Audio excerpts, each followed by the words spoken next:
E a primeira pista é esta: sua avó, seu avô, independente da função que tiveram, não tinham esta preocupação que estamos tendo hoje aqui na PUC.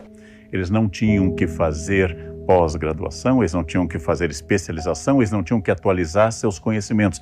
Pelo contrário, os conhecimentos adquiridos, sejam eles técnicos ou outros, eram permanentes e eram usados até o fim da vida. A maneira de fazer o mesmo bolo, a maneira de bater a mesma petição em um escritório, a maneira de ter uma habilidade como datilografia, quem é mais jovem procure no dicionário, vai atravessar toda a sua carreira.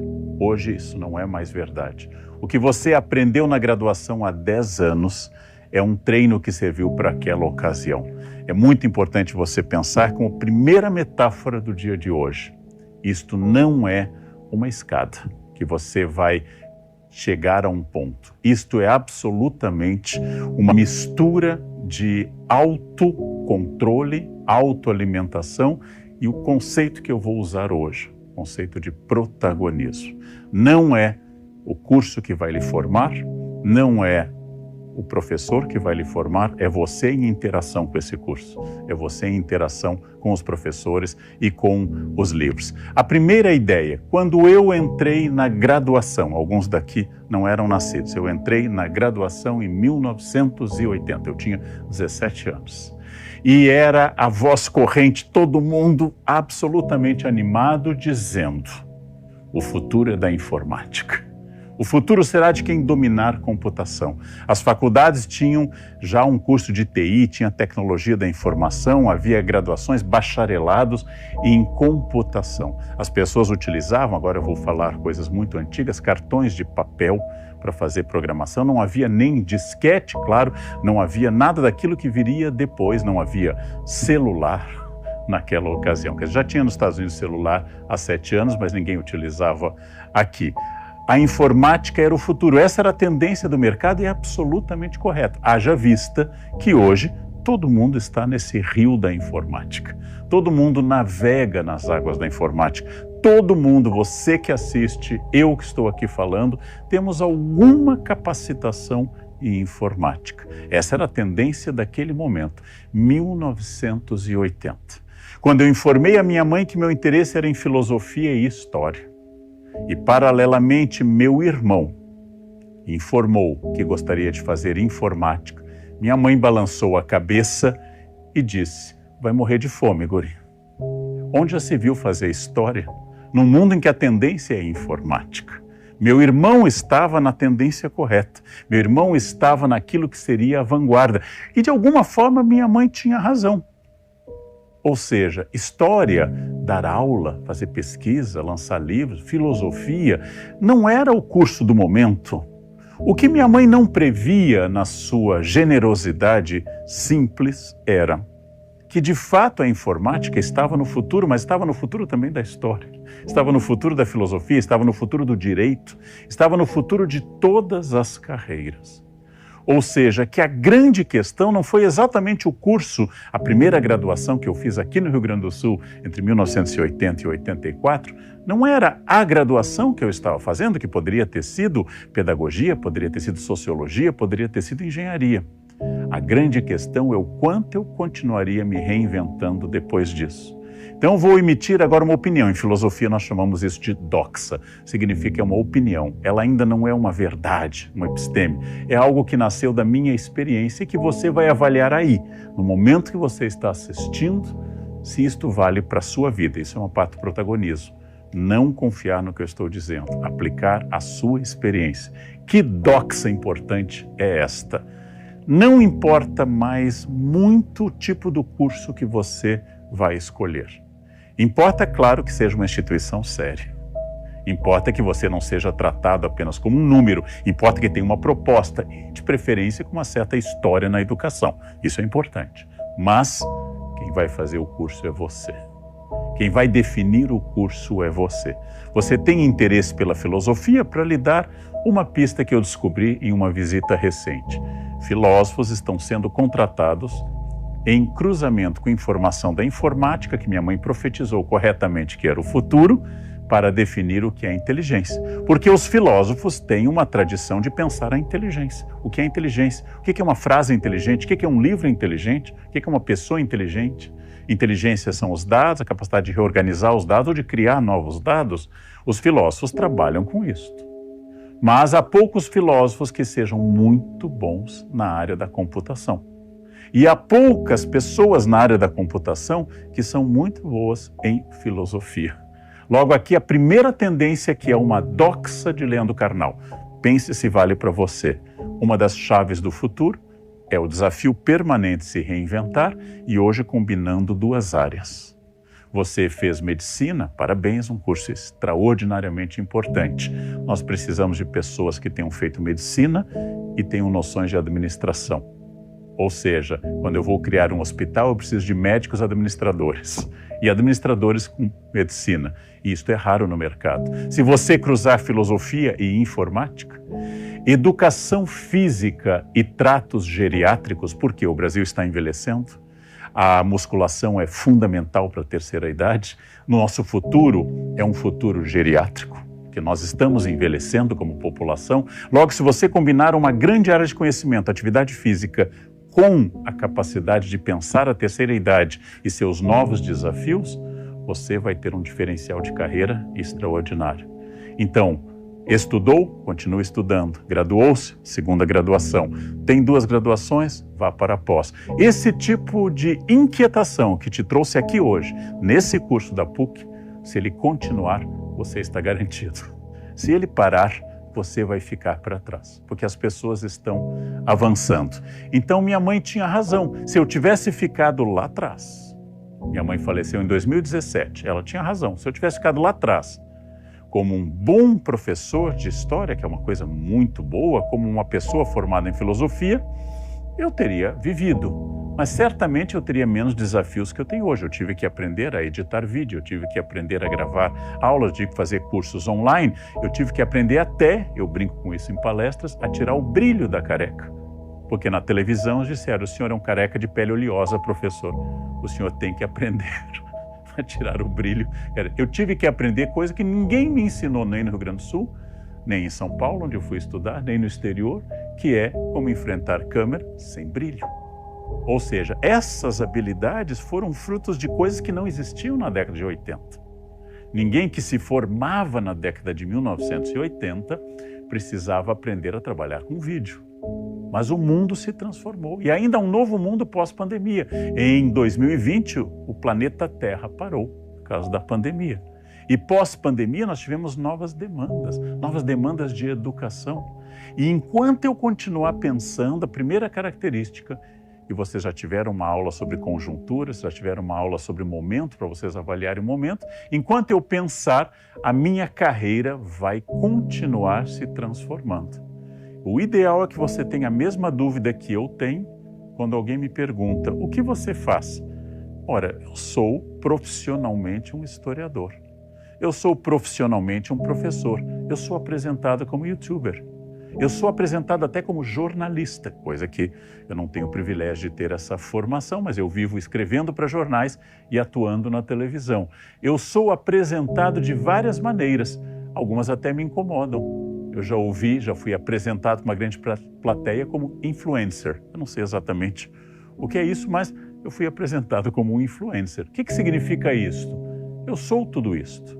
Enquanto eu tiver uma certa dúvida sobre o que eu sou, eu estou em busca de um universo maior, eu estou inquieto. Eu tenho marcas. O título que eu mais gosto ainda é o de professor, porque eu continuo sendo um professor. Não importa que a plateia seja virtual, que a plateia seja real ou que seja através da escrita, eu continuo ensinando por vídeos, eu continuo ensinando. Eu gosto de ser professor, é o título que mais me orgulha. As pessoas às vezes chamam de doutor, eu gosto de professor. E essa ideia é uma ideia muito importante, porque se você for apenas uma coisa, voltada a uma tarefa, há uma chance muito grande de na evolução você ficar obsoleto. O que é obsolescência evolutiva? É aquela espécie tão adaptada ao ambiente que qualquer mudança no ambiente faz desaparecer a espécie. Querem um exemplo bom? Os dinossauros dominavam o planeta. Caiu uma rocha do céu, baixou a temperatura, eles desapareceram. todos, sem exceção. Enquanto que os animais menores e mais adaptados, como os mamíferos, que, por exemplo, podiam existir em ambientes frios ou quentes, esses animais sobreviveram. Lição do grande Charles Darwin: você não sobrevive porque você é forte, você sobrevive porque você se adapta. Essa é a lição do nosso planeta Terra. E nós que temos essa consciência precisamos pensar que aquilo que me formou vai se transformando em uma outra questão. E isto é fundamental. Avalie sempre isso. O futuro já chegou. Não é que a inteligência artificial vai se instalar, já está entre nós. O algoritmo atua na sua vida. Talvez o algoritmo tenha indicado a minha aula para você. Talvez o algoritmo tenha indicado a PUC de Porto Alegre para você, porque ele vê a sua navegação em busca de novas áreas de conhecimento. O algoritmo traz para você o que você conhece, o que você deve conhecer, o que você deve aprofundar. O futuro já chegou. Se eu olho para essa imagem que vocês estão vendo, que imita o famoso afresco de Michelangelo na Capela Sistina, pintado a mando do Papa Júlio II, entre 1536 e 41 ele pintou o do fundo, 1508 a 12 ele pintou o teto. Esse afresco mostra Deus criando o homem, capítulo do Gênesis. Mas aqui existe uma inteligência artificial criada pelo homem, criando o homem. É uma metáfora interessante, é um jogo sobre um acervo. Você conhece o afresco do teto da Capela Sistina. Você já viu a imagem, símbolo do renascimento. O dedo de Deus não toca o dedo do homem. O homem permanece autônomo. O homem está nu e esticando a mão. Ele é Adam. Adam, em hebraico, homem. E Deus vem a ele através de uma nuvem cérebro. Aquela nuvem que imita um cérebro, amparado em anjos. Deus o cria, insufla na imagem de barro o sopro da vida. Aquela imagem do renascimento faz parte de uma informação que agora foi transformada por esta. Se você conhece tanto a fonte renascentista quanto interpreta essa, você começou a pensar. Ou seja, nossa tradição cultural, renascimento, mais as novidades deste momento. Onde você quer estar? Porque onde você estará em 5 anos depende de decisões como esta. Cursar palestras, informações, pós-graduações, como a que você está pensando neste momento, de forma a transformar sua vida. E terminada esta, outra. E terminar até quando? Até o fim dos tempos. Essa é a marca de hoje. O professor Clóvis trouxe lá na primeira palestra essa ideia maravilhosa de lifelong learning, ou a capacidade de aprender ao longo de toda a vida. Não mais formado, mas formando. Quais são as novas competências? Quando eu comecei na minha carreira era assiduidade, estar sempre presente, era pontualidade, era ser cordato com os chefes e ser produtivo no ambiente de trabalho. Essas ainda são virtudes, pessoas pontuais ainda são virtuosas. Mas olhem as novidades, segundo uma das melhores fontes para isto, pensamento analítico. Eu olho e deduzo coisas. Segundo, pensamento criativo, ou seja, capacidade de pensar coisas, capacidade de inovar coisas. Flexibilidade, já que a rigidez hoje é um defeito cognitivo. Por fim, agilidade e habilidade de trabalhar com IA. Você não pode dizer eu não gosto de IA, porque este é um mecanismo e é uma maneira de pensar a produção indispensável. Você não pode dizer prefiro pesquisar na enciclopédia Barça. Se você sabe o que é Barça, você tem pouco colágeno, mas se você não sabe, procura no Google o que era a enciclopédia Barça. É maravilhoso ter tido uma formação que tinha enciclopédia de papel. Perfeito, britânica. Barça, Delta Larousse, Delta Júnior, perfeito. Mas isso não existe mais. Porque hoje a inteligência artificial vai lhe trazer mais dados, mas esses dados não vêm certificados. Esses dados precisam de alguém que os valide, reorganize, inclusive, e diga que não são corretos.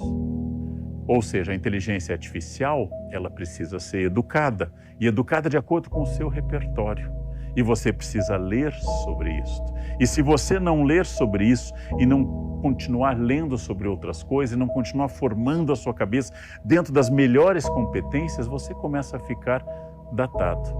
Por isso, um conselho subjetivo. Não use a expressão no meu tempo. O meu tempo significa que você parou de viver. O meu tempo significa que você morreu. Você é um zumbi. você é um morto-vivo e você está indo trabalhar porque seus boletos vencem.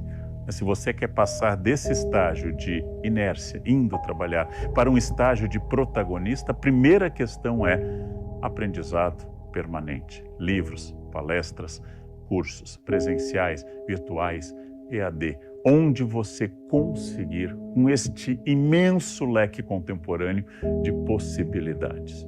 Hoje, só não aprende quem não deseja aprender.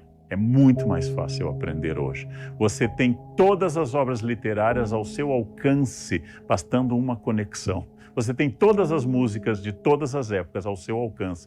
Você tem todas as palestras ao seu alcance. Você precisa de uma curadoria, porque hoje o risco do mundo contemporâneo é o excesso de informações. Há duas maneiras de eu fazer censura. Uma é impedindo o acesso das pessoas à informação, como fez o nazismo, como fez de forma ficcional e nem tanto, 1984 do Orwell, ou seja, uma ditadura, a ditadura da Oceania ou da Lestásia ou da Eurásia, limitam o acesso do cidadão à informação porque são ditaduras na obra. Esta é uma forma. Há uma forma mais sofisticada hoje. Tudo em excesso. Ovo faz mal? Você vai encontrar 10 mil sites dizendo que mata e 10 mil sites dizendo que é essencial para a sua alimentação e 10 mil sites dizendo que tem que comer 1 por dia, 1 por semana ou 5 por dia. Qual é a informação correta? Aí você vai precisar de repertório, você vai precisar de curadoria, você vai precisar de referência. E este é o grande desafio contemporâneo. Há 50 anos, onde procurar? Hoje, como validar uma informação, como fazer aquela informação uma informação verdadeira, útil e produtiva. A tendência é que a IA se torne na sua vida, como já é na minha, um copiloto. Que faz o copiloto? Checa os dados do piloto, aceita ordens do piloto, oferece novas leituras e serve de suporte. Isso é IA hoje em dia. Isso é IA que serve para que você possa não perder tempo com atividades mecânicas repetitivas e atividades que podem ser automatizadas com eficácia. Exemplo número 1, eu tinha vários revisores de textos para jornal. Hoje eu tenho um revisor de IA que funciona melhor do que os meus revisores humanos. Assim eu tenho mais tempo, ao invés de ficar lendo e relendo meu texto infinitas vezes, em busca de erros que eu sempre cometo na escrita, eu agora fico mais tempo criando o texto. Eu fico mais tempo buscando informações e aperfeiçoando minha capacidade narrativa e não mais preocupado tanto como eu me preocupava antes se as pessoas iam melhorar meu texto do ponto de vista da ortografia ou quaisquer outros aspectos. O que significa isso? A IA me liberou para eu ser mais humano. Isso é o copiloto. Continuo sendo eu que escrevo meus textos, inteiramente eu. Mas eu agora tenho um apoio importante. Querem ver um outro exemplo? Terminada uma apresentação ou terminada uma decisão que eu me apresentaria em algum lugar, eu passava muitas horas anotando tópicos e depois muitas horas escolhendo imagens quando eu fazia todas as minhas apresentações. Essas imagens tinham que atender a duas demandas: número de pixels compatível com a visibilidade e não ter direitos autorais. Isso dava um trabalho muito grande e bastante limitante, inclusive. Eu tinha que buscar imagens de fontes consagradas sem direitos autorais. Hoje eu termino a apresentação e a minha equipe aperta um botão e ilustra tudo. Tudo é perfeito? Não. Vem coisas inimaginavelmente erradas. Eu tenho que educar o prompt. Eu quero falar de sucesso, um tema muito importante, eu quero falar de sucesso. Eis que a minha inteligência artificial, criada no Vale do Silício, na Califórnia, coloca só homens loiros. Eu tenho que dizer para ele, eu não moro na Dinamarca, eu moro no Brasil. Você tem que incluir não apenas pessoas loiras. Eu tenho que dizer 51% da população brasileira é formada de mulheres. Ilustre essa apresentação com imagens de mulheres também, porque elas também fazem sucesso. Eu tenho que educar meu prompt. Você não sabe o que é educar o prompt, você já está ficando para trás. Então esse é o desafio. Mas não é porque eu estou com medo. É porque eu estou sendo libertado de algumas tarefas muito ruins. Na minha vida de 43 anos dando aula, Um dos grandes dramas do magistério era lançar notas no diário, calcular médias, às vezes com 3, 4, 5, 10 notas, dar peso às notas e, por fim, garantir que aquilo chegasse ao aluno com precisão e justiça. Tudo isso, gente, a IA faz melhor ainda. Eu pergunto a ela, se eu sou um professor de ensino médio, quais são as 5 questões mais frequentes que caíram sobre mercantilismo no vestibular em Porto Alegre. E a IA vai me dar essas 5 questões. E eu vou observá-las, adaptá-las aos meus alunos. Você não pode dizer que a IA está matando. Essa síndrome de Frankenstein, a gente tem medo do que é novo, porque vai nos sufocar, é um dos grandes defeitos das tecnologias. Toda nova tecnologia causa essa reação. Não quer dizer que toda nova tecnologia seja boa, mas pense na economia do copiloto, que é uma expressão muito importante. Existe, é claro, e aqui eu tomo emprestado do grande historiador israelense Yuval Harari, no seu livro mais recente, Nexus, que é sobre informação. Todo mundo o conhece por Sapiens, Homo Deus, 21 lições, mas Nexus é extraordinário. Ele começa o livro dizendo que provavelmente é o último livro dele, quando no máximo penúltimo, que depois disso a IA escreverá livros melhor do que ele escreve. É uma profecia, toda profecia é um problema em história. Mas no livro sobre conhecimento, Yuval Harari fala de 2 mitos. Um mito grego, Faetonte é filho do sol, e Faetonte quer dirigir o carro do pai, um desejo comum no Brasil também. O pai dirige todo dia o carro do sol, ele quer o carro emprestado para dar um rolê. O pai teme porque o pai é um deus e o filho não é um deus. Então, treina, estabelece com ele uma rota curta e segura. O filho pega os cavalos do sol, sem entusiasmo, não avalia a potência da máquina que ele está dirigindo. Resultado, o sol começa a se aproximar da Terra e queimar tudo, e Zeus, protegendo a espécie humana, joga um raio e mata Faetonte. Este mito traz à tona uma coisa muito importante no livro Nexus, do Yuval Harari. Nós temos medo que a tecnologia exceda a nossa capacidade de controlá-la. Faz muito tempo que a tecnologia excedeu a nossa capacidade de controlá-la. Faz muito tempo isso. Eu vou ter que aprender a lidar com isto, inclusive com uma preocupação ética. Depois ele acrescenta o mito do aprendiz de feiticeiro, que é um conto do Goethe, que ficou mais conhecido no século XX porque o Walt Disney colocou isso na figura do aprendiz feiticeiro, o Mickey se comportando como um aprendiz atrapalhado que enfeitiça vassouras para fazer um trabalho e depois perde o controle. O aprendiz de feiticeiro, conto do Goethe, mais o mito de Faetonte, mostram um medo válido, lícito. Eu poderei controlar tudo isso? Bem, quanto mais eu estudar, quanto mais eu souber. Conhecimento, dizia Francis Bacon, o grande filósofo da transição do Renascimento para a Idade Moderna plena, conhecimento é poder, Francis Bacon. O que você sabe lhe empodera, lhe torna menos inocente, menos ingênuo, menos naif, como se diz em francês e parcialmente em inglês. A ideia de Faetonte, a ideia do aprendiz de feiticeiro, ela é muito, muito importante. Agora eu tenho o auxílio da IA. Eu posso assistir cursos sem cessar. Eu posso assistir uma aula e no ônibus para casa eu posso botar o fone e assistir outra aula. Eu posso dormir ouvindo uma palestra, como muitas pessoas me dizem. Eu dormi com você essa noite. Me dizem muito isso na rua. Estava ali ouvindo essa noite. Posso ir para a esteira de manhã, posso fazer um exercício no parque, posso estar aqui num parque em Porto Alegre e ouvindo coisas. Maravilhoso. Que acesso à informação. Eu, por exemplo, escuto audiobooks. Mas hoje nós falamos de Works Lab, que seria muita produção ruim. É um termo novo, é um neologismo, ainda não existe em português.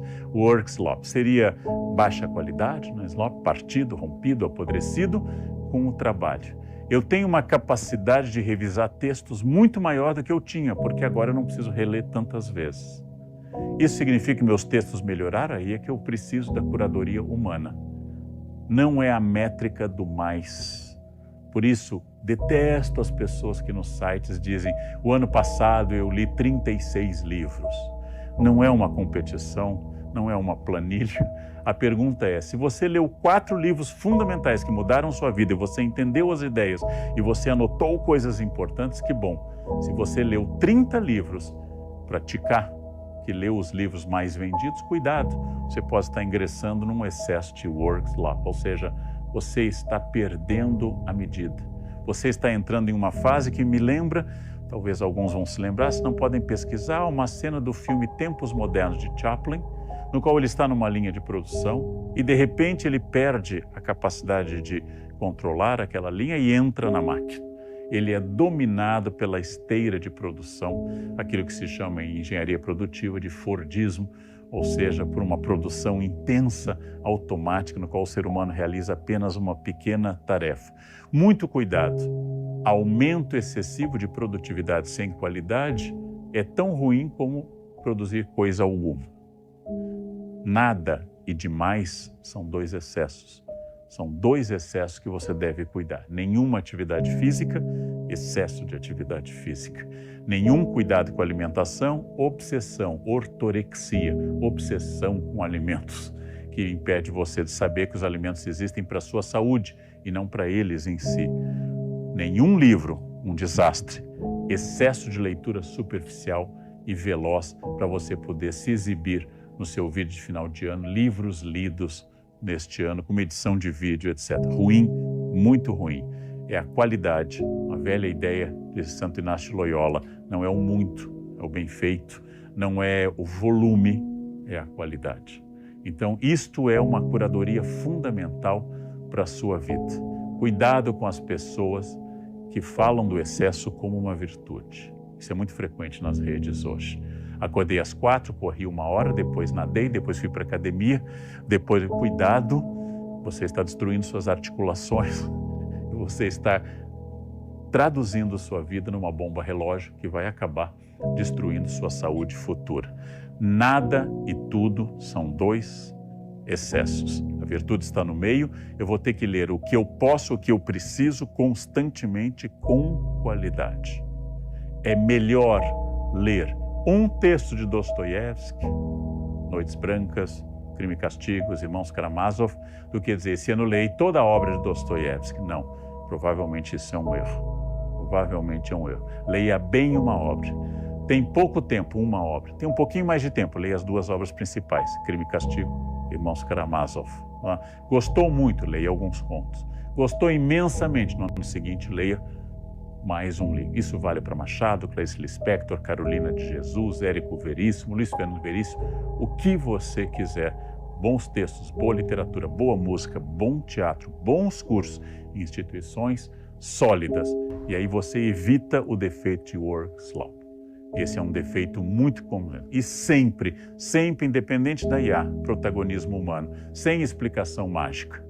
Sem explicação mágica. Hoje eu estou com baixa energia, Mercúrio está retrógrado. Cuidado com explicações mágicas. Né?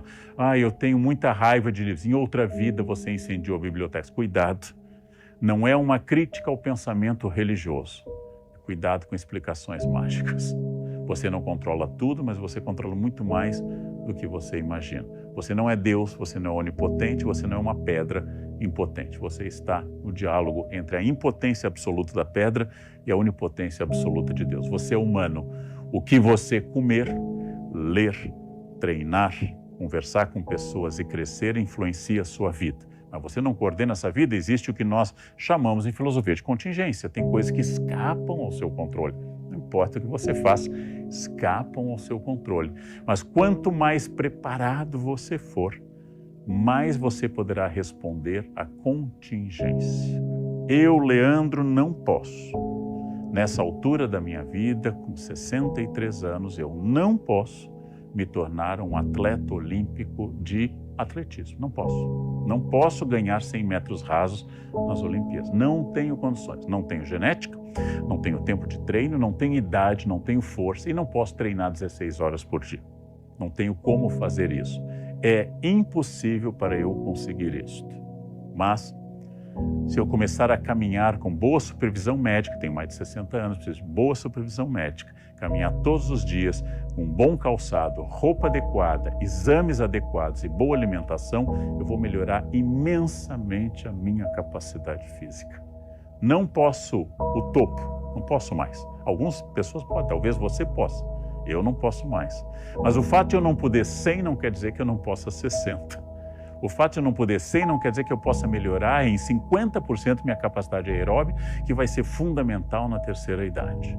Ou seja, cuidado que ao dizer que a perfeição é inatingível, para não justificar mediante um exercício de certa preguiça, que você não pode melhorar. Você pode ser mais, ler mais, pensar mais, ganhar mais, ter melhor convivência com as pessoas, aprender mais, ser um melhor profissional. Sempre.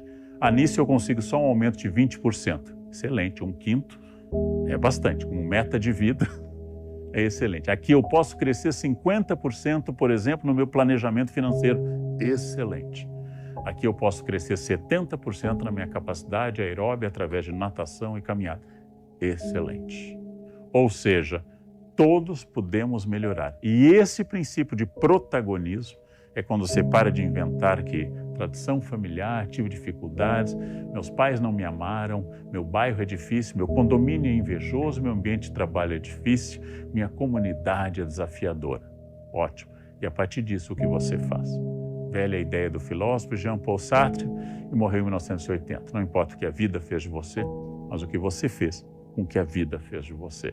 Essa é a questão do protagonismo humano. Não posso tudo, não sou Deus, mas posso muito mais. E muita gente lembra que não podendo chegar ao máximo, então eu não vou tentar coisa alguma.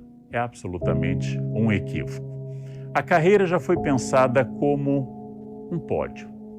Talvez a geração do meu pai, advogado formado aqui em Porto Alegre, a carreira fosse pensada como um pódio. É o mais antigo advogado de tal região. É o melhor advogado trabalhista de tal região. É o melhor criminalista de Porto Alegre. Era um pódio. Primeiro lugar, ouro, prata, bronze. Perfeito. Funcionou por décadas isto. A carreira já foi pensada como uma escada corporativa. Eu sou o gerente sênior, eu quero me tornar o CEO, eu quero me tornar o presidente geral mundial da instituição.